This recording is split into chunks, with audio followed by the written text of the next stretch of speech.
We'll see what they come up with here on this next play.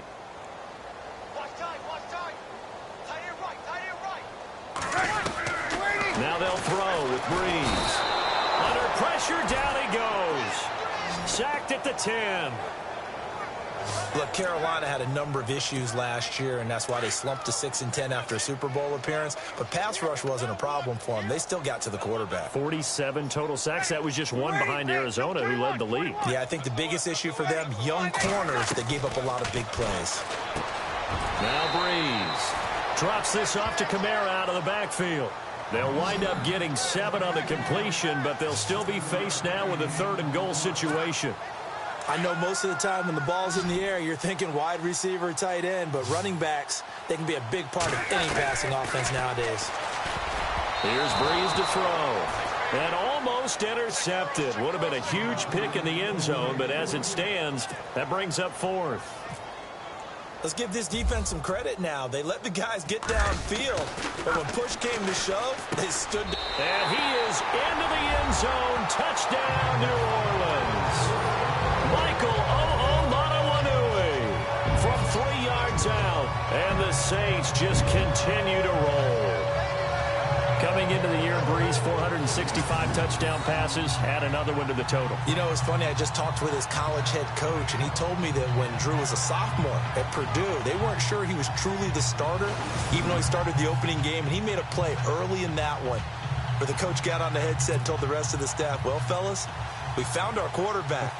Now we got to make sure we find the rest of our team. Breeze hasn't looked back since.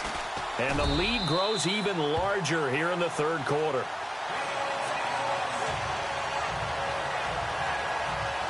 So that drive consumes 9 plays all told. And it all culminates in a Saints touchdown.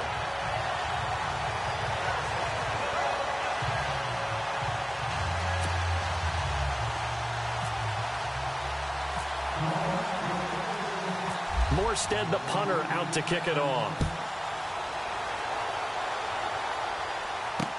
This is fielded a couple yards deep. And he will be brought down here at about the 17-yard line. Carolina getting set to take the field. These guys had to punt last time. It has not been a very fruitful game offensively thus far. They haven't even made a trip to the red zone. And I know that everyone's going crazy on that sideline because that drives you berserk to come off the field, not really move the ball well. As you said, not even get to the red zone, let alone, not even put points on the board. They've got to just take a deep breath, relax, try and figure out what is working, and call more of that. Looking to get the ground game going with Stewart. He'll rumble for about 6 up across the 20 to the 22. Let's talk a little football 101 here because one of the keys to advancing the ball downfield, success on first down. Huge difference, as we know, between 2nd and 4 and 2nd and 8 and 9. On 2nd down, here's Newton. Out to the flat, that's complete to his running back. And he got blown up on that play. Back at the 20. They'll wind up losing 3 yards here. And they're going to have a 3rd down. Well, they try to swing it out left into the flat, complete, but...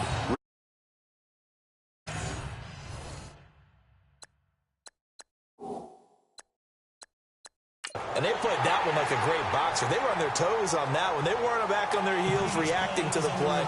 No, they saw it, came right for it, and made a nice tackle for lost yardage.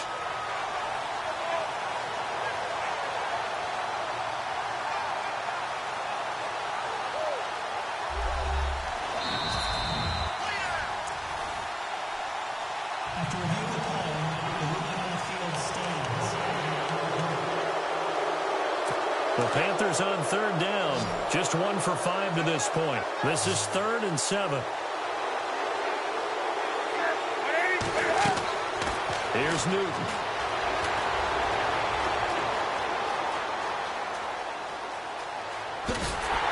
And he's got the first as they'll bring him down at the 28-yard line. They get 9 out of that one, and as a result, the drive continues.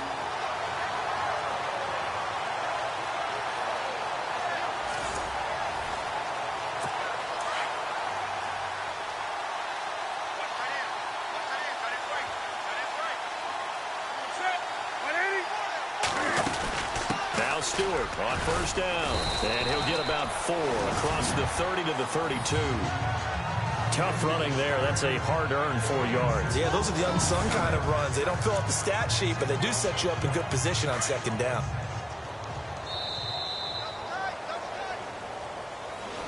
Back now here live in New Orleans.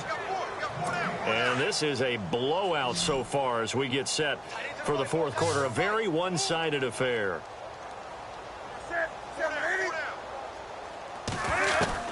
Here's Newton now on second down. And the Saints pressure gets him. Brought down for a sack. Trey Hendrickson in there to get him his second sack now of the afternoon. You never want to give up a sack. From the O-line's perspective, they hate it for several reasons, especially because they felt like they let little brother down back there in the pocket. Oh, no doubt. They have a ton of pride, and they go into every job wanting to keep that guy clean.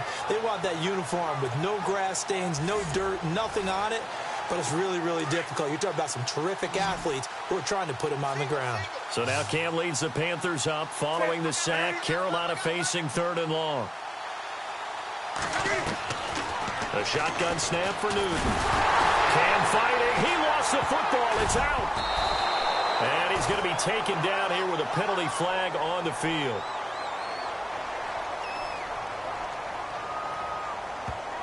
Holding offense.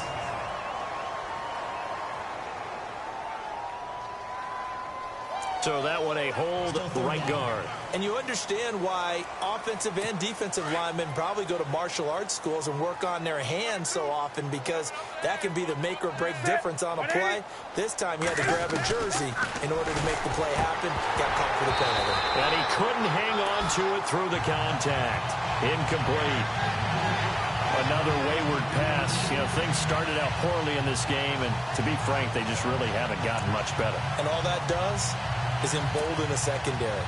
They feel good about what's going on, and they just play better and better.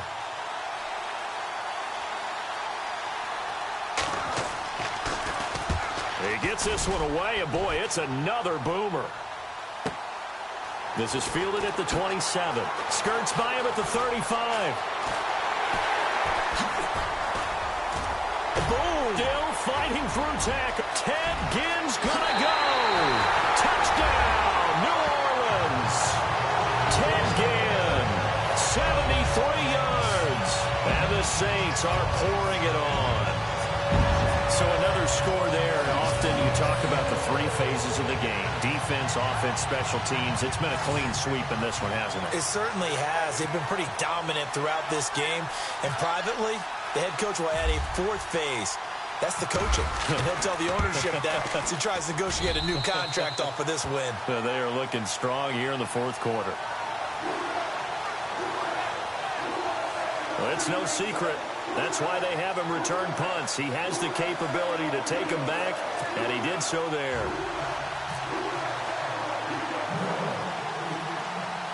So after the punt return touchdown, let's see what their opponents can do with this kickoff. It's a short kick, taken at the 15. And he's up across the 25 and down at the 28-yard line. Carolina getting set to take the field. These guys had to punt their last possession, and that's become too familiar of a refrain. Too many of these drives just wound up going nowhere. But you know how in baseball, when the pitcher gets a base hit and he's on base, they bring his jacket out to him to keep him warm? A lot of times the punter goes to the sideline, puts on sweatpants or a wrap over his leg to keep it warm. He might need a massage from the trainer right now from all the work he's getting. You got to give some credit. They're able to hop up in the air and bat that one away. And that's frustrating for an offensive lineman, because the only recourse is when he goes in the air to try and get some type of a pop or a shove, hoping to bring his arms down. 2nd and 10. Newton again. Throwing over the middle, but it's incomplete. The intended target that time, Brenton Burson. And it's 3rd down. Well, too much oomph, too much mustard there on that pass. Yeah, really turned it loose, didn't he? Really cut loose with that one. Sharp, strong. Didn't lead to completion, though. Made it very difficult. Here's Newton. Oh, hit as he throws there, incomplete. We've seen this quite a few times in this game. Offensive line unable to keep leverage, unable to keep people away, facing a lot of pressure. Fortunate just to get rid of it. One of the reasons they're down is that inability, though, to stop the pressure. We saw another example of it there. Here's Michael Pilardi now. He's been one of their few bright spots so far.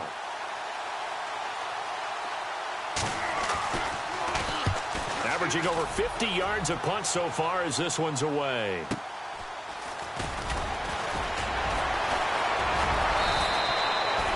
51 yards on the punt there. And the offense will take over with a new set of downs. Out onto the field comes New Orleans. And, Charles, in a very one-sided affair, I think we've reached the point in the broadcast where you and I, we may have some filling to do, right? Yeah, I think you're right about that because we got to try and keep people around. We don't want them to change the channel. Stay with us in this game.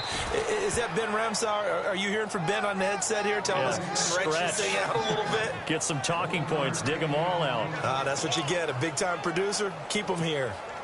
Well, Brandon, pace comes into play now because they've got the advantage. They've got the football, but they've got to be very careful about what speed they're going to play. You know, my music teacher back in New Paltz, this is by Thema Bagley, used to say, don't go prestissimo when you really want to go largo. And what she meant by that is don't go too fast when you really want to go at a nice, slow, deliberate pace. I am speechless. I am without speech.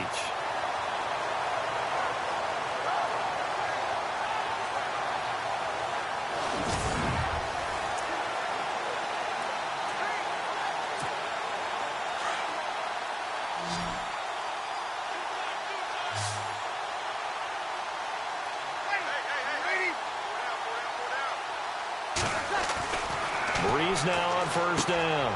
Catch here, left side, Thomas. And he'll be out of bounds after getting this one across the 40. The completion good for 3, and it's second down. They like going to him in the slot. He catches another one. I think this comes under the heading of until they stop him, why not go back to it? He has something going really well. Great working relationship with the guy throwing the ball, and they keep making the connection.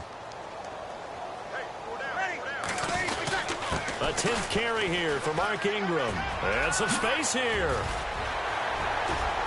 There goes Mark Ingram. Touchdown, New Orleans. Mark Ingram, his second touchdown of the afternoon. And the Saints just continue to roll. And, my friend, I think it's safe to say that this game is pretty much deceased at this point. It's taken a knee, so to speak. It is definitely this victory formation. Take the snap, take the knee, call it a night, call it a game, call it whatever. I agree with you totally. I don't think there's much left to get except for those who want to run up the score. I knew this was over about a minute ago when you took your stat sheet and just flipped it over your shoulder in the trash can. Yeah, that's similar to the guys cutting tape off right before the game's over. We know this thing's done. Morstead, the punter, out to kick it off. That'll be taken in the end zone. And he will be brought down here at about the 17-yard line. Now the Panthers offense, they get set to come back onto the field. And right now these guys, they're shuffling a little bit, maybe doubting, because 3 straight drives have ended with them punting the football away. Yeah, so you start pointing fingers at each other a little bit, asking a lot of questions. What are you seeing? What are you getting? Maybe trying to narrow down your playbook a little bit and maybe get simpler rather than more complex in order to try and fashion together a drive. Offense for them has been at a premium. You wonder where plays like that have been all game long. They're thinking the exact same thing themselves, but they're also looking forward now because now these plays are really for next week, trying to get some momentum going.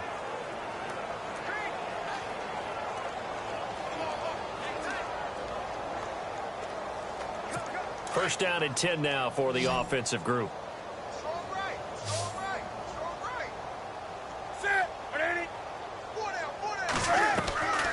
Out of the gun, Newton.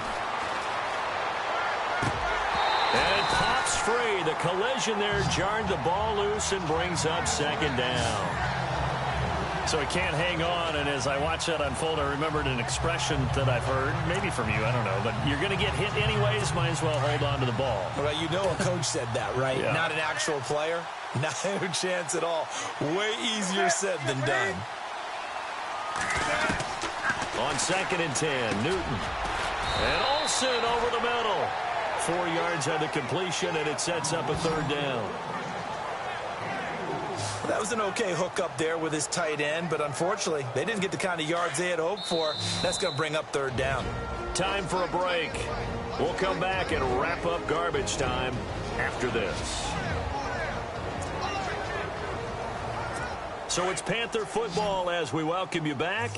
They face a 3rd down now as they try to find a late score. This is Newton off the play fake to McCaffrey. And he's taken down here by the Saints. Craig Robertson with a big-time sack on 3rd down. And it'll be a loss of 7. But that play was the very definition of fast, quick, and in a hurry. Suddenly, he was there. Yeah, blink of an eye. That happened fast and a big sack. And they're indeed going to go for it here on 4th down. So trailing here in the last quarter. Let's see how this plays out. Got to try it here. He's back to throw. It's complete. Swings it out to his running back. They had to go for it with such little time remaining. And the Saints are going to get it back and in great shape. So they tried to go for it for pride, but it really wouldn't have mattered. This one, it was already determined. No doubt about it. This one was over a while ago. Out onto the field comes New Orleans. And this game comfortably in hand. The scoreboard speaks for itself, but you still got your starting quarterback out there. When do you go to the backup? Let him get some time. And that's one of the great questions in the NFL, Brandon, because I'm just going to tell you, in the 2015 season, I commentated on 3 games in a row that were blowouts.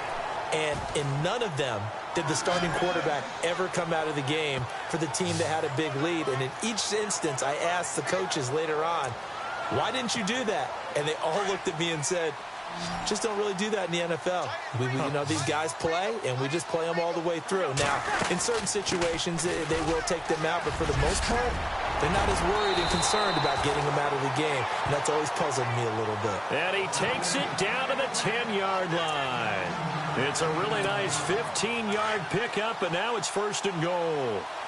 Do my eyes deceive me, or is he getting stronger as this game moves along? Burst seems just as good here in the 4th as it was way back in the 1st, doesn't it? I do believe someone put a lot of time in the offseason and continues to condition during the season in order to continue to carry the ball at this rate. And able to push his way forward here for a good little gain. It'll be a pickup of 4, and it brings up 2nd and goal. So that run gets him about halfway home. Yes, now 2nd and goal. The end zone beckons. It looms. They can do whatever they want. Full playbook. Run it again, or they can go play action and try and put it in that way. Flushed out right. And he's able to get it down to the 2-yard line. He'll end up getting 5 out of that, but now they're looking at 3rd down. And we have to give credit to him for buying time and extending the play. But, you know, there's some really upset defenders on that one. They thought that they had him. Instead, he was coated in Teflon and got away. Oh, fighting off. And no escaping this time as he'll go down. They got him for a sack. The storyline in this one, Charles, no doubt the number 0. Zilch, nada. A shutout so hard to do in the NFL. It really is, and what an accomplishment, because you feel that not just on the defensive side, but as a full team. There's a lot of pride that goes into shutting out an opponent. And how about that 0 on the scoreboard for them, going along with those zeros in the time column?